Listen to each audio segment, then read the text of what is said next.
আচ্ছা, সবাই লক্ষ্য করেন, আমরা পুরো একটা এক্সরে মেশিনের ভিতরে যে অংশগুলো থাকে আমরা এখানে যে বের করছি এবং এইটা সম্পর্কে আমরা সম্পূর্ণ ধারণা নিয়েছি। এখন আমরা কি করব, যে রোটেটিং অ্যানোড টেস্ট করব। এইটা মূলত হচ্ছে অ্যানোড পার্ট। যেহেতু গ্লাস ভেঙে গেছে, এই যে এই ক্যাথোডের সঙ্গে অ্যানোড পার্ট গ্লাসের মাধ্যমে অ্যাড করা ছিল এবং ভ্যাকুয়াম ছিল, মানে কি বায়ুশূন্য ছিল ভিতরে, তাই না? তো গ্লাস ভেঙে গেছে, এখন আমরা শেখানোর জন্য এটা বের করছি, ঠিক আছে? এখন আমরা দেখবো এইটা ঘোরে কেমনে, ঠিক আছে, কিভাবে ঘোরে, তারপরে হচ্ছে এটার স্টার্টিং কয়েল কোনটা, রানিং কয়েল কোনটা, ক্যাপাসিটার কিভাবে সংযোগ করতে হয়, আমরা এখন এটা প্র্যাকটিক্যালি করব এবং টেস্ট করব, ঠিক আছে? আমরা আপাতত এই ভিডিওটা এখানে হোল্ড করে আমরা পুরো সিস্টেমটা সাজিয়ে নেব, ঠিক আছে?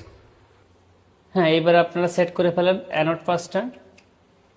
প্রথমে কি করবো, হ্যাঁ একটা, এবার ওরিং দিব। হ্যাঁ, ওরিং এর পরে আমাদের অ্যানোড কয়েলের সংযোগটা দিব সুন্দরভাবে।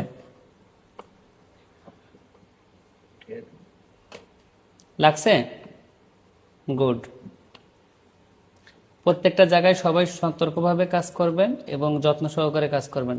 হ্যাঁ, আমরা প্রেসার কিট করব, কিন্তু হাতুড়ি বা কোনো কিছু দিয়ে মানে বাড়ি দিব না অথবা ধাক্কা দিব না, ঠিক আছে? অবশ্যই এটা লাগবে, খুবই ভালোভাবে লাগবে। কোনো একটা কারণে দেখো বসি নাই, আমরা এটা একটা কাজ করতে পারি, এই যে এখানে দেখি ওপাশে একটু চাপ দিয়ে ধরো, এই যে বসে গেছে, ঠিক আছে? ওয়েট ওয়েট ওয়েট, হ্যাঁ এবার বসছে, গুড, এই যে বসে গেছে,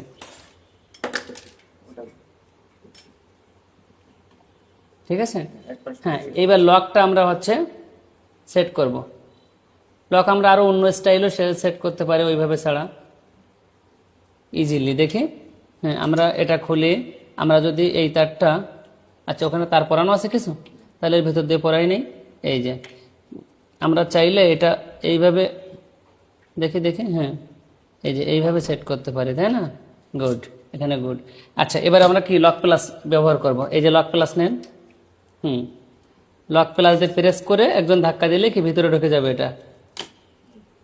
গুড, চাপ দেব কিন্তু ধাক্কা দিব না, ধাক্কা দিলে যেহেতু ভিতরে গ্লাস থাকে ভেঙে যাওয়ার বা চটে যাওয়ার সম্ভাবনা থাকে। বেশি ধাক্কা দিব না, আমি প্রেস করলে ওটা চলে যাবে। প্রেস করলে চলে যাবে। গুড। এপাশে একটু আছে, এই যে প্রেস করবো এটা, ঠিক আছে? প্রেস করার আগে একটা কাজ করব, দেখি যদি আমরা শক্তি দিয়ে না পারি তাহলে আমরা লক প্লাস দিয়ে আরেকবার একটু চাপ দিব। লক প্লাস, এই যে,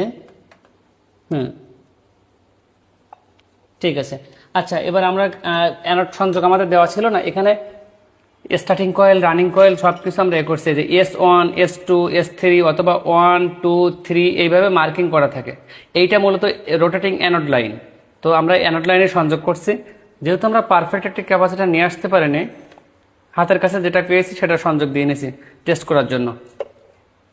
এখান থেকে কি করব, আমরা কারেন্ট লাইনে যুক্ত করব। যদি অ্যানোড রোটেট হয় একটি শব্দ আসবে, কি শুকনা টাইপের একটা আওয়াজ আসবে, ঠিক আছে? ভিতর থেকে মোটর ঘোরার একটা আওয়াজ আসবে, সেই আওয়াজটার সাউন্ড হবে শুকনা টাইপের। দেখি, হ্যাঁ আউট করে দাও। গুড, এটা ওপাশে দিয়ে দাও।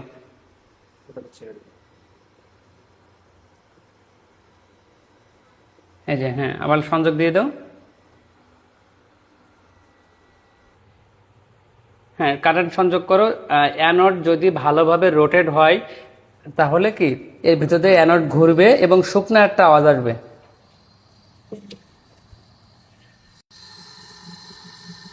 এই যে সাউন্ডটা আসতেছে, এটা হচ্ছে অ্যানোড ঘোরার সাউন্ড, এরকম একটা সাউন্ড আসবে। যদি এই সাউন্ডটা এমন আসে যে পানির ভিতরে হাত দিয়ে যদি নাড়াচাড়া করা হয় এবং যে পানির যে আওয়াজটা আসে এরকম যদি শব্দ আসে, তাহলে বুঝবো যে আমাদের ইনসাইড টিউবের গ্লাসটা ফেটে গেছে এবং গ্লাসের ভিতরে অয়েল প্রবেশ করছে, যার ফলে মনে হচ্ছে টিউবের ভিতরে মাছের জন্য সাঁতার কাটে, এরকম একটা শব্দ আসবে। সেক্ষেত্রে আপনি বুঝে নেবেন যে আপনার টিউব ফেটে গেছে এবং অবশ্যই ওর ভিতরে অয়েল প্রবেশ করছে। আর যদি শুকনো আওয়াজ আসে সেক্ষেত্রে আমরা বুঝবো আমাদের ইনসার্ট ভালো আছে, ফাটি নাই, অ্যানোড ঘটতেছে। এখন আমাদের টেস্ট করার বিষয় হচ্ছে ফিলামেন্ট। যদি দুইটি ফিলামেন্ট জ্বলে তাহলে আমরা বুঝবো টিউবটি 100% ওকে আছে। Thank you so much for being with Medisciences engineering and technology. আল্লাহ হাফিজ।